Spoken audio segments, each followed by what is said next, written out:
Cash Tapos, assistant ng? basta pagpanganak, ganyan eh. Pag hanggang 9 months ka talaga magtatrabaho, may ibibigay sa Okay. Pagka 9 months na. Tapos, hindi ko na maano. Hanggang 1 year yung anak ko, binubugbog niya ako hanggang sabi niya, papalayasin niya daw ako. Gabi yun eh. Pero bahay niyo yun ha? Bahay mo? Oo, bahay ko.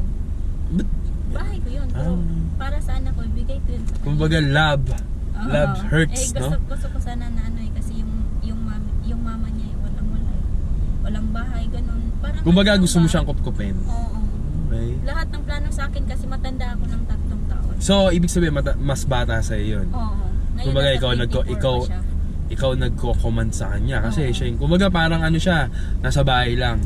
Si ikaw Oo, yung ayaw magtatrabaho, Ba't tayo magtrabaho? ayaw niya. Eh syempre, di ba ang padre di Pangingisda lang pamilya kasi yun. Pangingisda lang doon sa Leyte. Tapos ayaw niya, pinapatrabaho ko siya doon sa Cebu kasi para maipon ko yung sweldo ko. Ay, ayaw niya din, gusto niya din ako bantayan. Tapos palagi pa siya nagwawala doon sa trabaho. Tapos palagi niya ako nagwawala dahil doon sa burgeran yun ha? Oo, akalain mo, sabi niya. Kaya daw gusto ko, ang lakas pa ng boses niya, sabi niya, kaya daw gusto ko magtrabaho kasi nagpapabayad ako sa customer ko. Ina, nagpapabayad ka, ang laki pa ng tiyan mo, ang hirap kaya. Triplets pa yung anak ko. Oo, buhay yun lahat. Hindi naman tayong dalawa kasi hindi ko alam, kailangan dapat magpahinga. Oo, dapat yun. Pero hindi Bed ko rin rest. alam eh, oo. Bed Hindi rest. ko rin alam eh, kasi ang init kaya ng Burger, grill. ang init. Tapos, hanggang nanganak ako pa yung nagasto ng ano.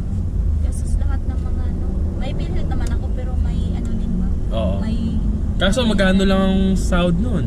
ay ano lang yun sa Leyte, 400. Oo, Nagsimula minimum ako eh. na 300 eh. Minimum wage eh. Oo, hanggang nag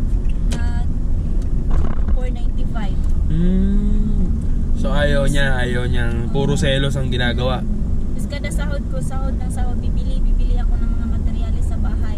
Unti-unti mo ngayon yung bahay. Unti ko hanggang na nakuha ko yung ano, pinatayo ko na siya talaga. Tapos pagpatayo ng bahay namin, ako pa yung taga-ano ng simento. So gumagawa ka din, sumasabay ka dun Oo. sa... Lahat para ano siya ba kasi parang wala siyang plano sa buhay. Ganon. Paano mo ba nakilala tong asawa mo? Doon sa Tagum. Ganon din, parang bata pa kayo nun. Oo. Hindi, nag-asawa ako ano na eh, 24.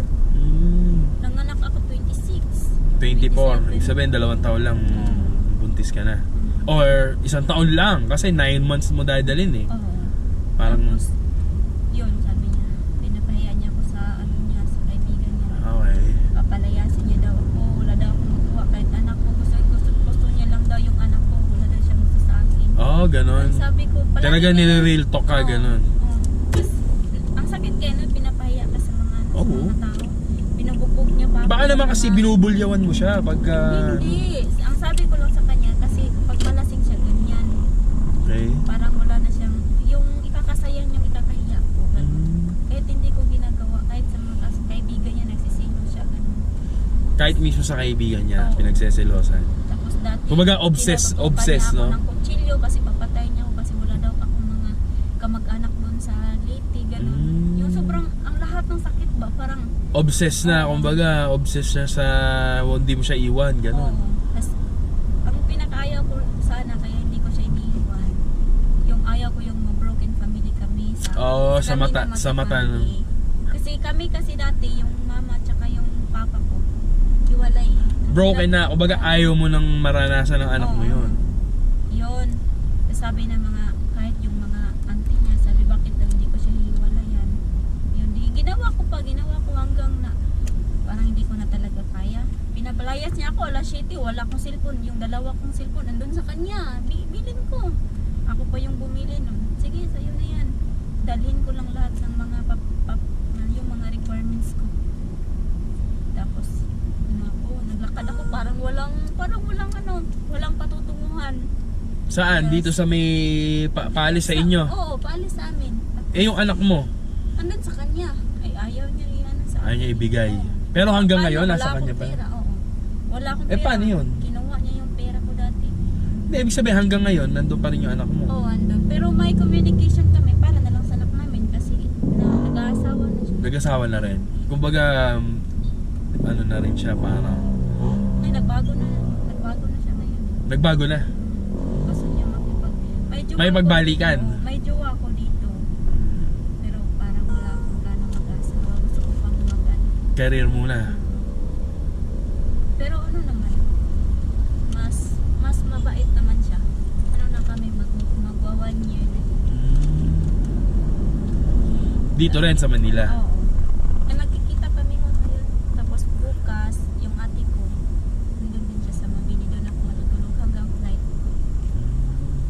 Tapos, Pero yung jowa mo hindi kasama sa ano? hindi. Taga ano din yun, taga Sambuanga.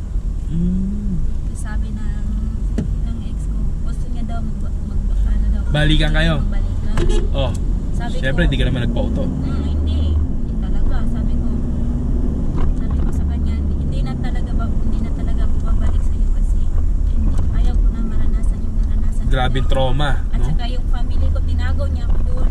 Lahat, cellphone, hindi niya ako pinag- Kumbaga parang lahat kinulong ng ka mga- dun sa Oo, ano na yun.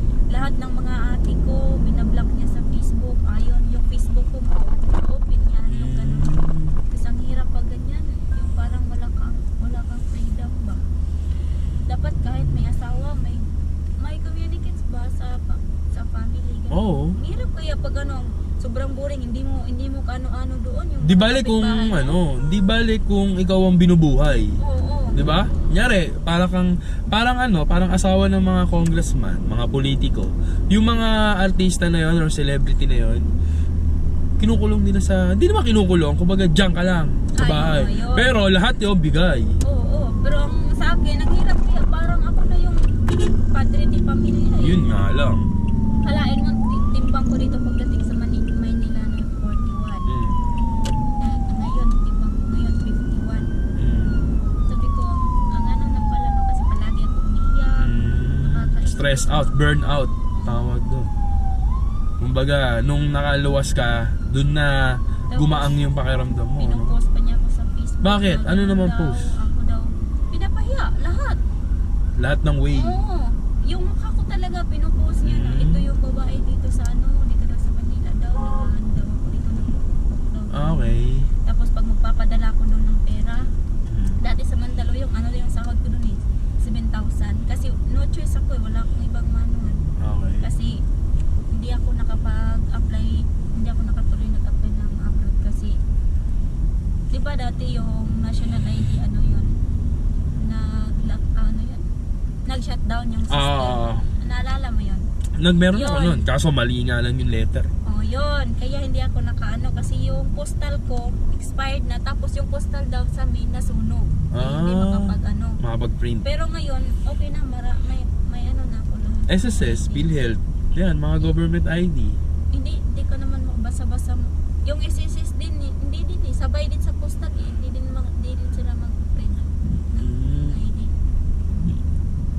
Tapos yun, pinapahiya niya ako. Tapos pag magpapadala ko 5,000, sabi niya, bakit? Saan mo ibibigay yung 2,000? Sa ano mo yun? Sa ano ko daw? Lalaki. Oo, sa lalaki. Wala pa akong wala pa akong jowa. Tapos sabi niya, pag dati yung cellphone ko naghahang kasi lang yan Tapos sabi niya, bakit? Saan ka na? Baka daw ako dinadala na daw ako sa sa hotel or saan. Sana daw namatay na lang ako na daw ako ng sasakyan. Sabi ko, mistik ka. Kumbaga, yun ang wini-wish sa'yo. Oo. Sabi ko, may araw pa rin tayo. Tapos ngayon, wala na. Sabi niya sa akin, hindi na siya hihingi ng pera sa akin. Kusap na lang ako magpapadala. Okay. Oo, sa anak ko. Tapos sabi niya, sana daw magkabalikan daw kami. Ganun. Pero ngayon, iba na naman yung kinakasama niya. Okay. Din yan, ibang ka Yung kinakasama niya. kumbaga, siya sa bading. Oo. Pero din kami, wala din, may communication pa din kami, mabuti din communication namin sa magulang. Kasi mabuti naman din yung pakikitungo ko sa kanila dati pa. Lahat, ako yung Nagluluto, bumibili ng naglilinis. bigas, ganon. Hindi ako maglilinis kasi wala ako doon Kumbaga yung providing. Oo. Po-provide ng Ulam, mga bili biga, ako okay. ng pera.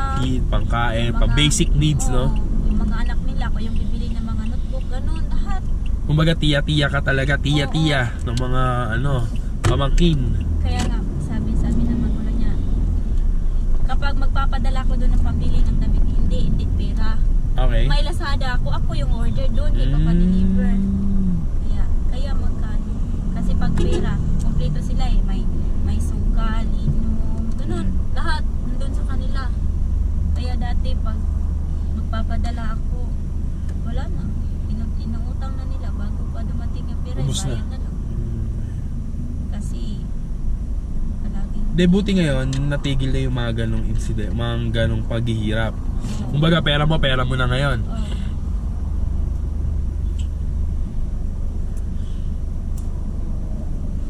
Saka ano, Dati.